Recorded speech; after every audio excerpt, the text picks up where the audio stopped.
Hey everybody. So we're going to continue to learn a little bit more about Bridge and how we can then use that to go into Adobe Camera Raw and some of the workflow features in Adobe Camera Raw. So I've got a couple images. I'm going to go ahead and open them up.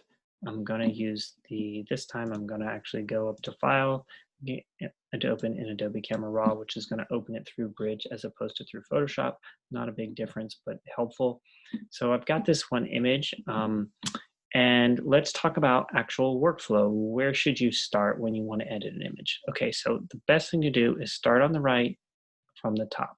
The top is your histogram.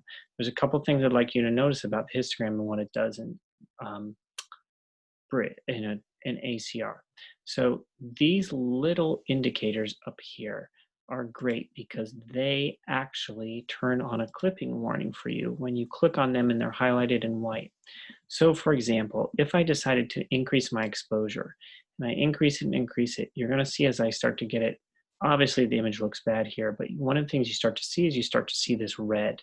This red is an indication of clipping. If you see red when these two are highlighted in the histogram area, then this is going to give you a warning that at that point it's pure white. Simultaneously, if I was to go the opposite in the slider and I was going down to black, as I get to areas that are being clipped, those will turn blue in my image. And that's an indication for you that if you have an area that's blue, that means it's pure black, okay?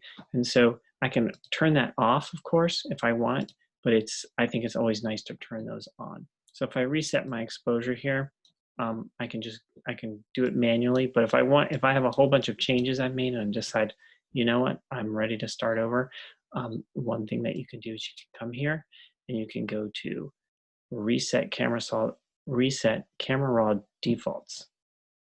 And there we go. We're back to new.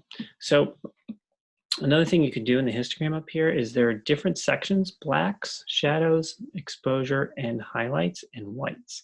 So these actually things are going to be similar to these: exposure, highlights, shadows, whites, and blacks. These are the same things.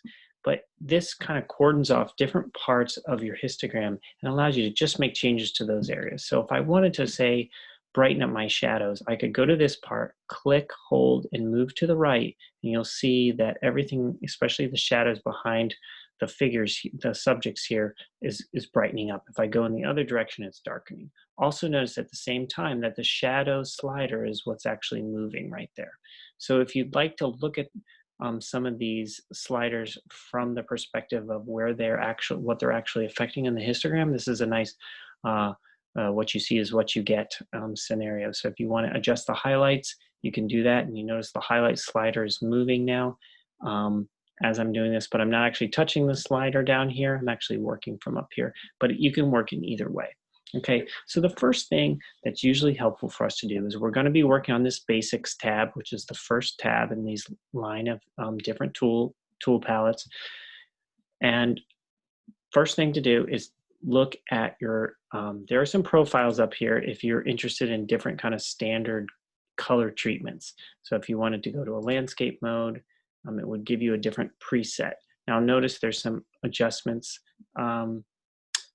that have instantly come on by doing this, as opposed to Adobe Color, which is kind of the standard one. You can even do like a vivid, or you can do a monochrome if you wanted to turn it to black and white. Also notice up here that there's color in black and white for treatment. So if you know you want to shoot in black, if you want to convert it to black and white, you want to go ahead and do that right up front.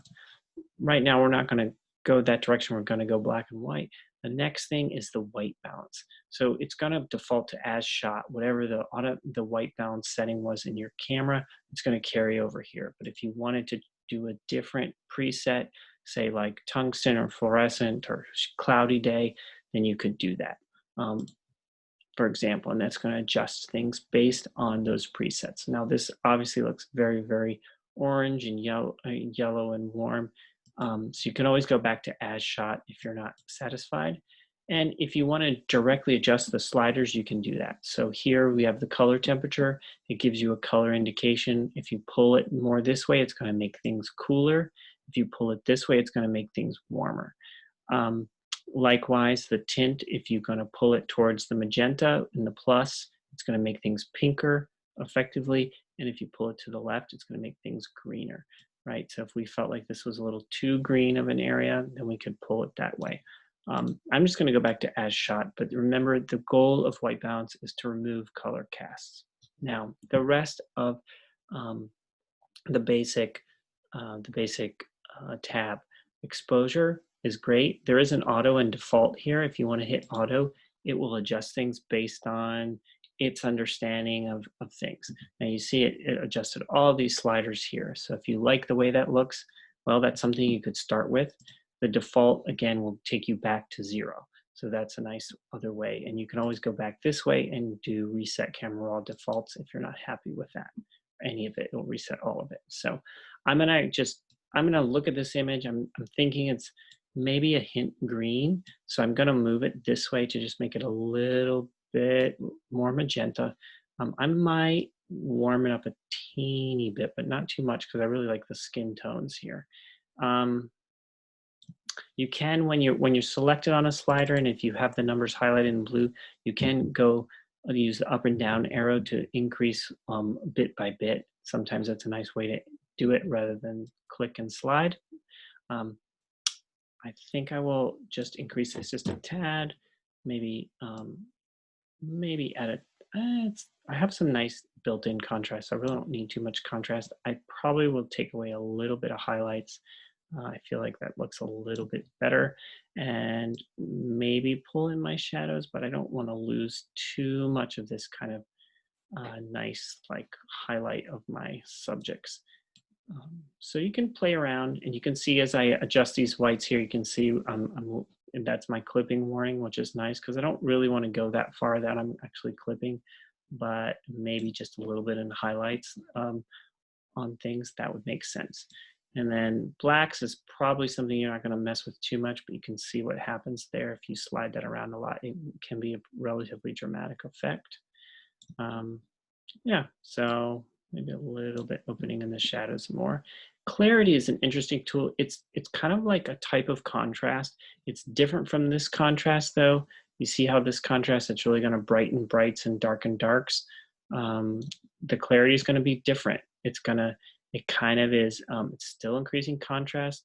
In some ways it feels more subtle, but in some ways has a certain intensity to it as well. So a little bit of clarity goes a long way. Dehaze is really something for cloudscapes and stuff like that. You'll see it kind of darkens and enhances the contrast of clouds in a sky very well.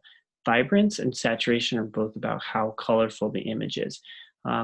Vibrance is a little bit less intense than saturation. Saturation can be like really over the top, but sometimes that's great for landscapes. Saturation is a little bit more subtle, although you can still go over the top with it.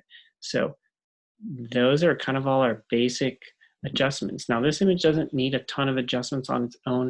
I'm still feeling like it's a little bit green back here, but I will work on that a little bit in the next video.